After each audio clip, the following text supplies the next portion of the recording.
The Jets need a new starting quarterback with Aaron Rodgers on his way out of town. There might be a player who seems like an obvious choice who's already on the team, but he's anything but an obvious choice to replace Aaron Rodgers. I'll explain why today on Locked On Jets.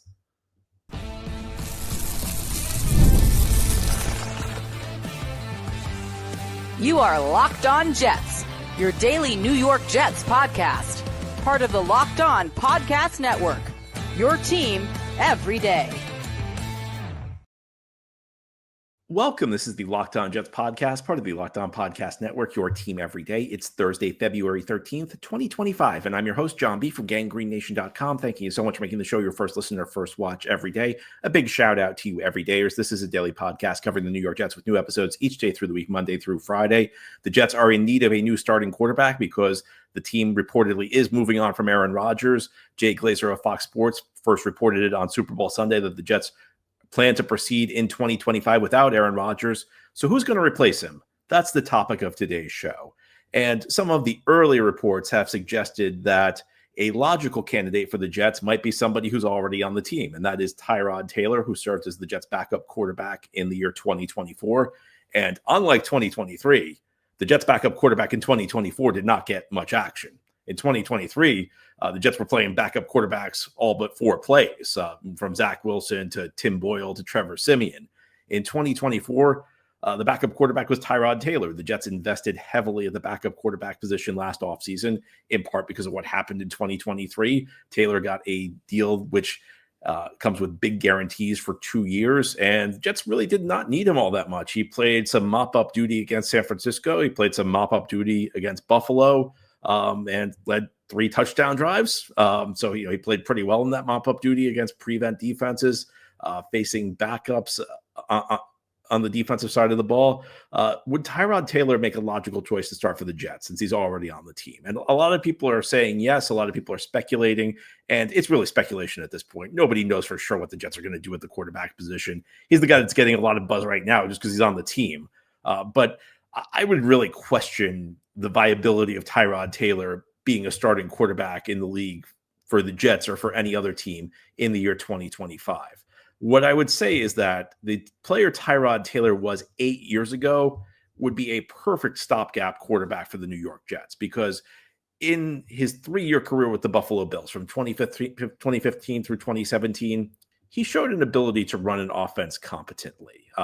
He protected the football well. He has very low interception rates. He played pretty efficient ball. He was able to avoid mistakes. He was able to make some plays with his legs. The Bills actually made the playoffs in one of those 3 years. Taylor was the quintessential game manager. It's a phrase that's overused frequently, but he's exactly what you wanted. He was not a guy who was going to make an offense better, but if you put good pieces around him, he could make it work.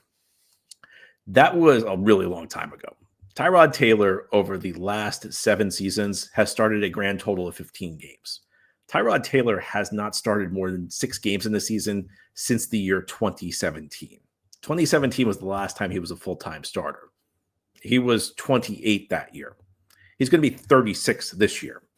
And I really question the idea that he's a viable starting quarterback going forward. Now, what I would say is that for the 2024 Jets, he was a guy who made a tremendous amount of sense.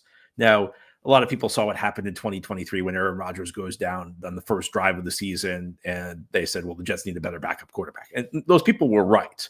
The reality is that if Aaron Rodgers went down the first game of the season again, the Jets season would have been over in 2024.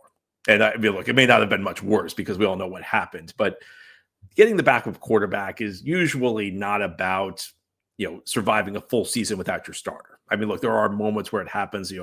On yesterday's show, I talked to there were some examples where the Rams in 1999 lost Trent Green in the preseason, and Kurt Warner stepped in because Kurt Warner was the backup, went on to win the MVP in the Super Bowl that year. 2 years later, Drew Bledsoe got injured. Tom Brady was the backup. He came in and led the Patriots to the Super Bowl. But most teams don't have a future Hall of Famer secretly lurking on the bench as the backup quarterback. What you're usually looking for is somebody who can get you through a couple games if your quarterback gets hurt. You'd love to have somebody who's a viable starter. You'd love to have 2 viable starting quarterbacks, but most teams are lucky to have one. What you're looking for in a backup quarterback, again, someone to get you through a medium stretch. So if Rodgers had suffered like a 2 to 3 game injury Maybe Tyrod could run the offense effectively. You're looking for somebody who got enough skills where you can build a limited game plan around them for a couple of weeks. But if they're out there any longer, defenses are going to catch up to them, and their flaws will get exposed. Somebody talented enough where you can hide their flaws and accentuate their positives for a couple weeks. But any more than that is really a bonus. And the Jets did need to get a veteran. And it's not because Zach Wilson was a young quarterback and failed in 2023. There was a very specific reason the Jets needed to get a quarterback with experience, and that's because of what they did with their coaching position on the offensive side of the ball. They brought Nathaniel Hackett back, and in 2023, there's no polite way to say this, so I'll just say it the way it is. In 2023, Nathaniel Hackett seemed to feel like his job was not to run the Jets offense. He felt like his job was just Aaron Rodgers does whatever. And once Aaron Rodgers went down, there was no adjustment. Essentially, Zach Wilson, you're on your own. And there are lots of reasons Zach Wilson struggled. I think we know that, he's really at that point of his career was not up to being a starting quarterback. We'll see what happens with a couple of years on the bench, maybe playing with Sean Payton in Denver. But he needed help from his offensive coordinator. He needed an offensive coordinator who would draw things into play designs that would help simplify coverages, help force the defense to give away keys. And Nathaniel Hackett showed no interest in doing that. Nathaniel Hackett, and this is true of Robert Saleh, also is true of the whole Jets coaching staff. When Aaron Rodgers went down, they threw up their arms and said, "Well, what do you expect us to do? You think we're going to try? How can you expect us to try and win without Aaron Rodgers?" And if you're going to take that attitude, and look, I know that's not a polite thing to say, but the results speak for themselves. The reports that have come out speak for themselves.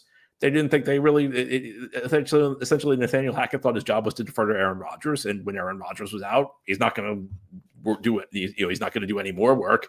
So if you're going to have that attitude, you need a veteran in there. If Aaron Rodgers goes down, you need somebody who knows how to get you into the right play. You need somebody who knows how to make a pre-snap read on defense and change the play if necessary. You need somebody who can get you into the right protection if the other team shows blitz. So for that situation, Tyrod Taylor made a lot of sense because he was exactly what the Jets needed for that role in 2024. In 2025, it's not so much that it's not even so much that Tyrod Taylor, shouldn't be the starting quarterback, because again, this is a guy who hasn't been a starting quarterback since 2017, and we're going to be in 2025 this year. Last time he was a starting quarterback, he was 28. This year he's going to be 36. Now suddenly 8 years later, we're not going to show any signs of rust. We're not going to show any signs of decline. Kind of tough to believe. But even going beyond that, going a little deeper, I don't know the Jets necessarily have as big of a need this year for a quarterback who can get you through 2 to 3 games, because this is not a team that's really focused on winning the Super Bowl. It's a team that, of course, is going to go all out to win games, do everything in their power to try and have a successful season. I think they have a better shot at having a successful season than people realize. But I don't know if Tyrod Taylor is really that essential to keep on the team, much less as a starting quarterback. And I want to say this respectfully, because by all accounts, Tyrod Taylor is a very good veteran presence to have in the locker room. And if you want to keep him, maybe that's the argument for it, is that, on a team that probably will be getting younger, a team that will be trying to bring some younger guys along, maybe Tyrod Taylor's leadership could be beneficial. So I'm not saying Tyrod Taylor has to go, but I would say that Tyrod Taylor's utility to the Jets in 2025 is much less than it was in 2024.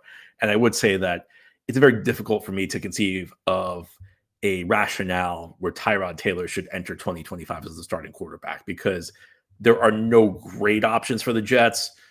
But that said, there are better options than a guy who hasn't been a full-time starter in 8 years. Now, here on the Locked On Jets podcast, let's come up with a better plan. Look, there are no great options, but I see a path forward for the Jets that could make some sense. And it involves kind of a two-step. And we'll talk about the first step as we continue here on this Thursday edition of Locked On Jets.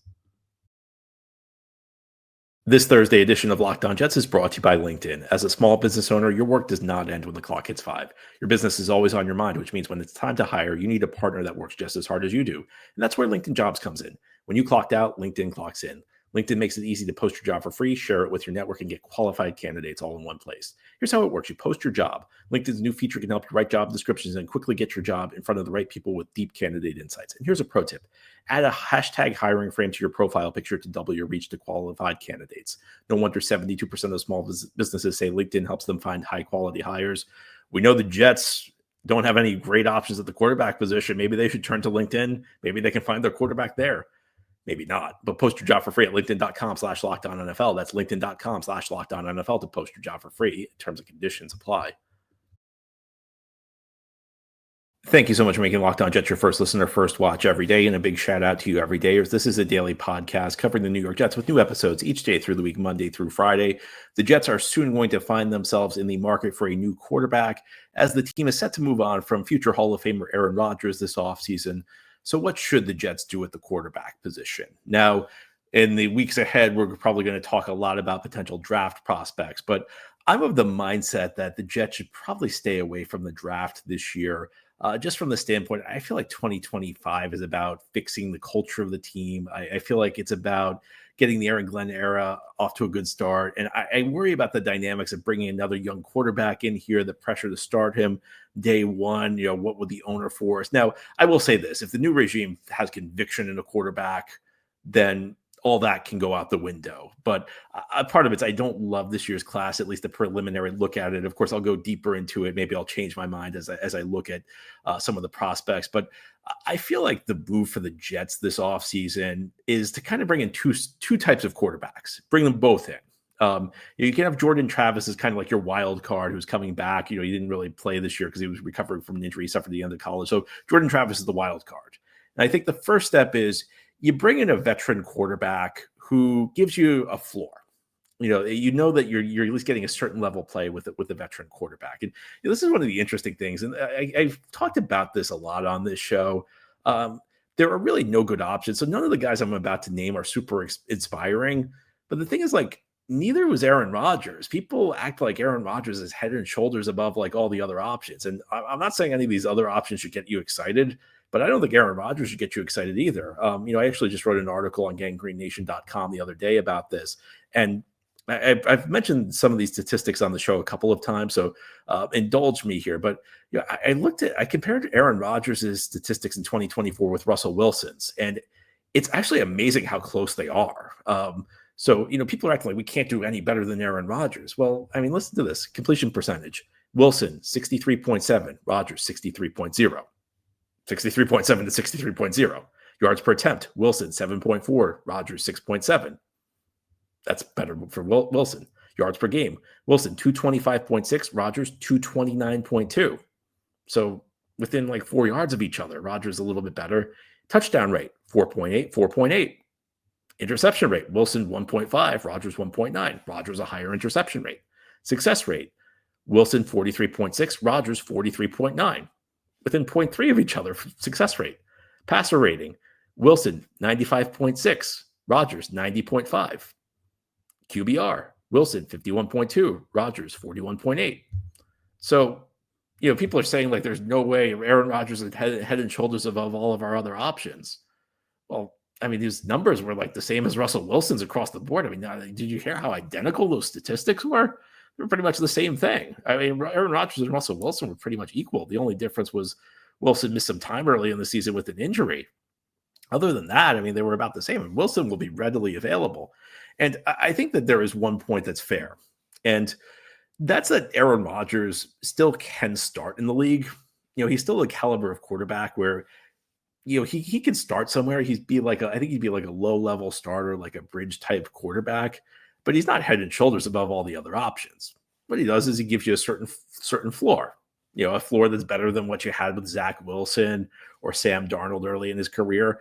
And there's some value to that. But when you look across the league, there are going to be options available to the Jets who could play just as high of a level because I gave you those numbers comparing Rodgers with Wilson. Well, the thing was, Rodgers had Garrett Wilson to throw to the entire season. He had Devontae Adams to throw to for 3/4 of the season. Rodgers also had a pretty good offensive line.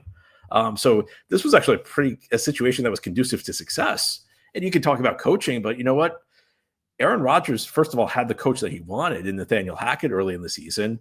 That's the reason that Rodgers was the reason Hackett was the coach. But beyond that, coaching doesn't matter that much when you have a quarterback the stature of Aaron Rodgers, because even if he came back with Tanner Engstrand, the Jets' new offensive coordinator, a guy who's been in the league 20 years is going to run everything at the line anyway, and that was true last year anyway. So Rodgers was in a pretty conducive situation. It's not like he was in an awful situation and produced like that. And look, again, it was better than Zach Wilson. It was better than Sam Darnold, but there are other quarterbacks who can give you that. I'm not saying Kirk Cousins is a great option, but let's look at passer rating. Passer rating: Cousins 88.6, Rodgers 90.5. So again, pretty close. QBR: Cousins 50.4, Rodgers 48.1. So virtually identical. Now, Cousins and Rodgers, the statistics are a bit different because Cousins was better in overall efficiency, but Rodgers was better touchdown to interception. So there was a gap. Cousins much better in one area, Rodgers much better in the other. But look at passer rating and QBR. Again, they're about the same. About the same. And Cousins is not exciting. I don't think he's a good option, but he's going to come virtually for free because of his contractual situation with Atlanta. The Falcons are going to cut him. And the Falcons will pay most of his money because most of his money is guaranteed by Atlanta. So all you have to do is pay him the veteran minimum. And look, I don't know that I'd be advocating for it if you had to pay him any amount of money. But if you only have to pay him a veteran minimum, well, we've at least seen Cousins be better in the past than he was with Atlanta. When he was in Minnesota, he was always a really solid quarterback there. And I know there's all the dynamics of what he did to the Jets in free agency in 2018. If you don't remember, he was a free agent in 2018. The Jets and the Vikings were the two suitors, and he really just used the Jets as leverage. I think there was actually a documentary that came out about his free agency where he made it clear he wasn't going to the Jets. He was just using the Jets to force the Vikings to pay him more. The Jets were used as leverage, but you know what? That was a long time ago. It doesn't really matter. Cousins needs a team to stay in the league. So Cousins could be an option. And look, if he stinks, you're not only paying him the league minimum.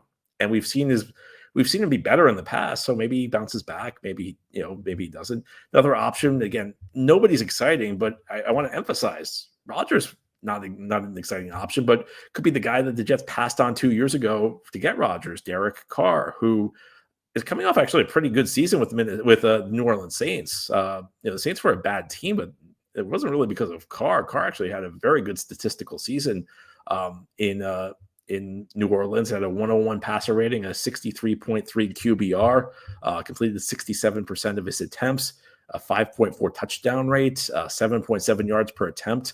Only played 10 games, missed significant time for the first time in his career. So maybe he's going downhill in that direction. But all these options are flawed. But I think most of these options are going to give you comparable play with what you could get with what you would get from Rodgers right now, and they wouldn't cost $37.5 million. Aaron Rodgers would, and they wouldn't cost you, and you don't have to deal with all the other dynamics. You don't have to deal with the awkwardness of Rodgers, kind of having to take a reduced role. You don't have to deal with, will Rodgers be upset if you cut Devontae Adams and Allen Lazard? And I understand, I'm not saying that any of these quarterbacks has a resume as good as Aaron Rodgers. That would be a ridiculous thing to say. Rodgers' overall career is much better than these guys. But if you're taking the label off, if you're looking at what these players provide to a team right now, I think that there's a lot. I think that they're very comparable. Of course, you'd be crazy to say. I want to make it clear. I'm not saying Derek Carr has the same record as Aaron Rodgers. I'm not saying Russell Wilson does. I'm not saying Kirk Cousins does. But if you're looking at what they give you right now, it's about the same. So if you wanted Aaron Rodgers back, well, I'm giving you guys who can give you about the same thing, and there is value because they'll give you a certain floor. Now, you're on the Locked On Jets podcast. I know you're probably not excited by any of those options. And I'm not saying you're going to be excited by the next options I'm going to give you, but there's a second part of this plan, and it'll come into focus as we continue here on this Thursday edition of Locked On Jets. This Thursday edition of Locked On Jets is brought to you by FanDuel. When the game tips off, the NBA action is just getting started, and there's no better place to get in on it than FanDuel, America's #1 sportsbook. Because with FanDuel, you can place live bets throughout the game, so even if you miss the opening tip-off or want to bet on a fourth quarter comeback, you can stay in on the action. If you're looking for a bigger payout, you can even combine your live bets into a same-game parlay. When you're backing your team for a late game rally or picking a player to hit a clutch three, you'll never feel like you missed your chance. Plus, the app is easy to use, and when you win, you get paid instantly. And right now, new FanDuel customers can get $150 in bonus bets if your first $5 bet wins. Just visit FanDuel.com to join today. Again, that's FanDuel.com, FanDuel.com for your shot at $150 in bonus bets. Make every moment more with FanDuel, the official sports betting partner of the National Basketball Association. This is the Locked On Jets podcast here on this Thursday. We're talking about quarterback options for the New York Jets in the year 2025.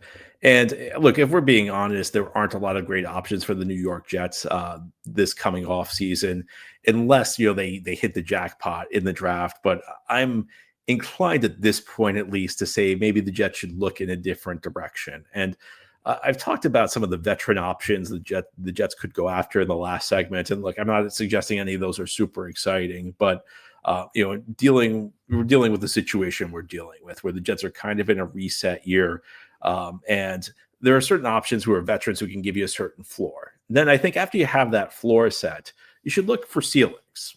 And one thing that's been clear the last couple of years is that you can take a guy who's been a disappointment as a high draft pick and turn his career around. And I think that you look across the league, the way teams treat these young quarterbacks, there's a lot to be desired. Because I think a lot of coaches, a lot of GMs see a highly drafted quarterback as kind of like their ticket to saving their job, their ticket to like having a big career.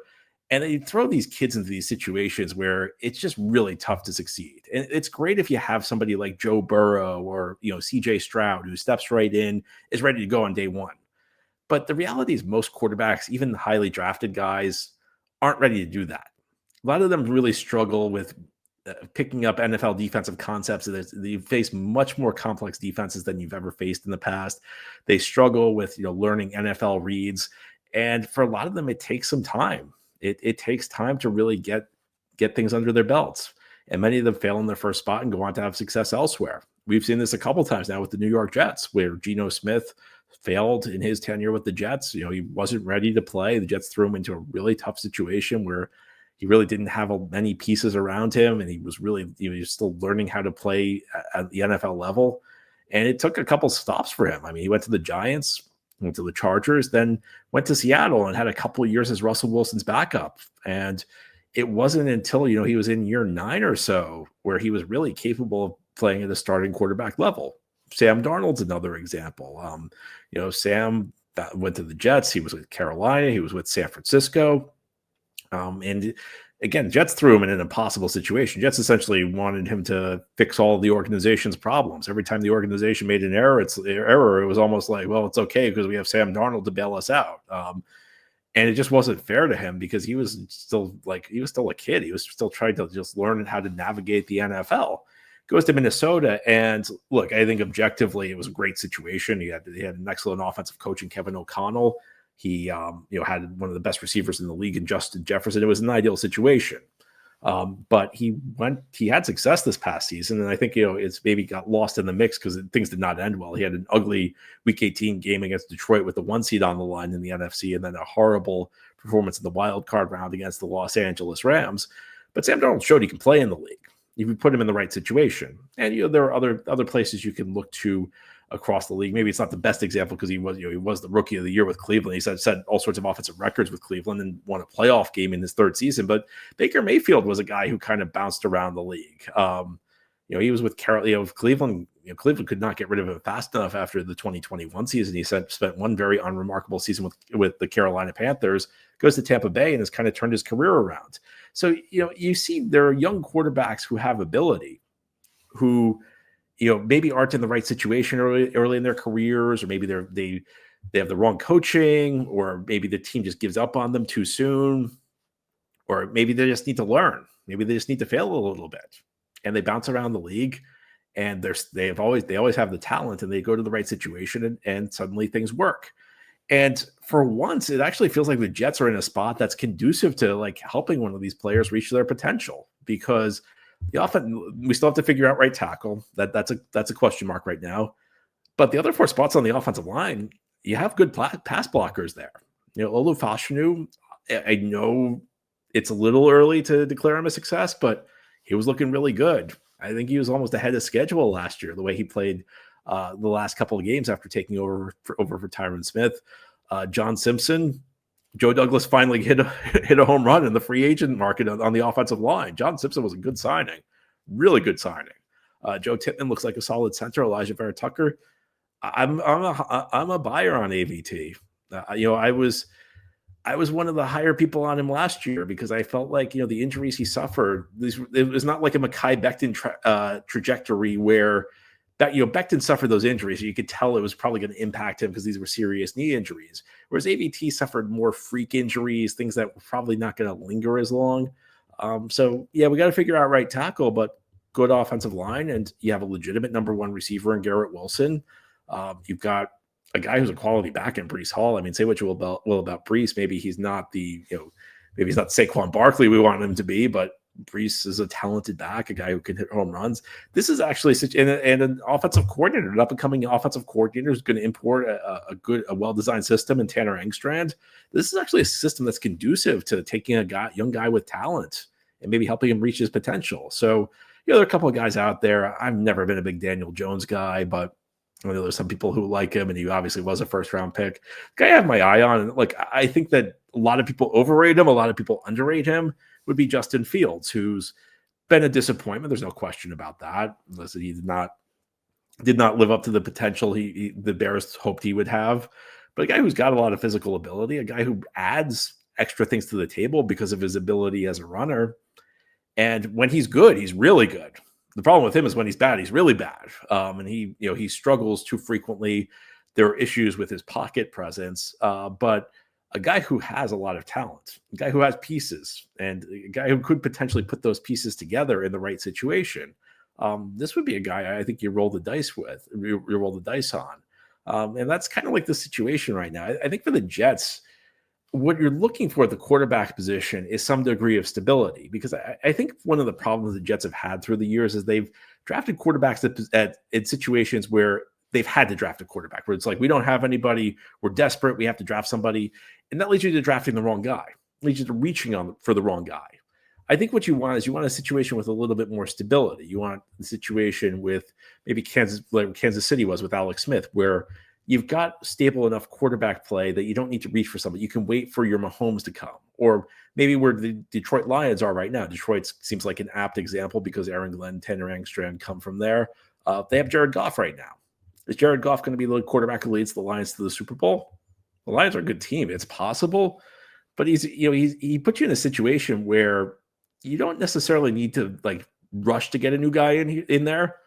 You can be perfectly happy with Goff, but if a super prospect reveals themselves to Detroit, they can go get him. But there's no rush. They can wait for the perfect guy. They don't need to reach for anybody. I think that's the situation you want to get yourself into with the Jets. And I think the best way to get there is get a veteran who gives you a floor and then make an upside play. You finally got a situation. Finally got personnel and coaching that's conducive to maybe turning a quarterback's career around. Jets are used to being the team that ruins the young quarterbacks and somebody else turns them around. For once, the Jets are actually in a position where they can be the opposite. They can take somebody else's disappointing quarterback and perhaps get something out of them. So I think at this early stage, that's probably the plan I would lean toward. And look, I'm not expecting anybody to love this plan, because the reality is there aren't any great plans for the Jets. I think this is the plan that makes the most sense, and it's the plan that gives you the best chance of coming up with a good result. Anyway, that's all for today's episode. This has been the Locked On Jets podcast, part of the Locked On Podcast Network. Your team every day is our motto. As always, if you enjoy the show, hit the subscribe button where you're watching or listening so that you'll never miss an episode. If you enjoy the show and are listening on a podcast source, give it a 5-star review. And if you're watching on YouTube and enjoy the show, please give this episode a big thumbs up. It helps us out, helps other Jets fans find the podcast. Enjoy your Thursday, everybody. We'll be back tomorrow to talk more Jets.